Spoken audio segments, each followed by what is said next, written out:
मानिसको जीवन प्रमुख हो सिंहदरबार त संयौं बनाउन सकिन्छ। आज म उक्त पार्टीका साथीहरूलाई प्रश्न गर्न चाहन्छु, खोला किनारमा बस्ने गरिब मानिसको जीवन हुन्छ कि हुँदैन? अब बिसाइयो जब दुईजना गरिबले आफूले दुःख गरेर बनाएको टहरा भत्किएपछि आत्महत्या गर्न विवश भएका थिए। उहाँहरूको जीवन नै समाप्त हुँदा समेत सरकारले कुनै सम्वेदना प्रकट गरेको सुनिएन, केही वक्तव्य निकालेको पनि सुनिएन। यस घटनाबाट के बुझ्ने?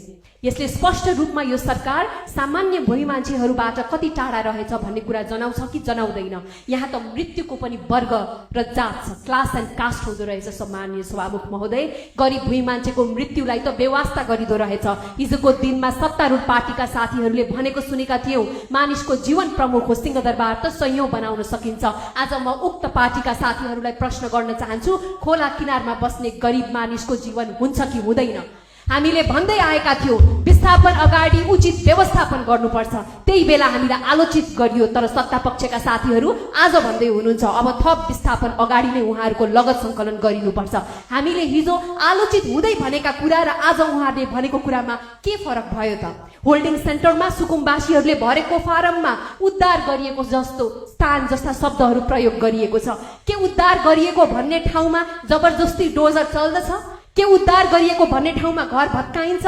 रातिको समयमा 48 घण्टाको पनि समय नदिकन डोजर चलाउने निर्णयलाई उद्धार भन्न मिल्छ? काठमाडौँमा 48 घण्टामा कोठा सार्न सकिन्छ? काठमाडौँका कति घरपेटीले सुकुम्बासीलाई घर भाडामा दिन सक्छन्? सामान सहित डोजर चलाउनुलाई उद्धार भनिन्छ? यो मात्र नीतिगत त्रुटि होइन, यो मानवीय संवेदनशीलताको गम्भीर असफलता हो, जसको नैतिक जिम्मेवारी सरकार र रासोपाले लिनुपर्छ भन्ने माग गर्दछु। उद्धार भएको भए उहाँहरूको लगत संकलन पहिला गरिन्थ्यो। उद्धार भएको भए उहाँहरूलाई उचित ठाउँमा लगेर पहिले व्यवस्थापन गरिन्थ्यो।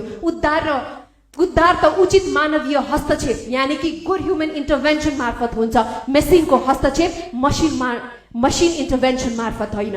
यहाँ त रुल अफ ल त परको कुरा भयो, रुल बाई ल पनि होइन, रुल बाई विल भइराखेको छ। म एउटा कुरामा ध्यानाकर्षण गराउन चाहन्छु, विचारमा उहाँ किन अडान लिन सकिराख्नु भएको छैन? नेपालको संविधानको धारा 114 ले बाध्यात्मक अवस्थामा मात्रै अध्यादेश जारी गर्न सकिन्छ भनिरहेको छ। आज मान्यज्यूलाई म सोध्न चाहन्छु, तपाईले गत अघिल्लो सरकारको अधिवेशनमा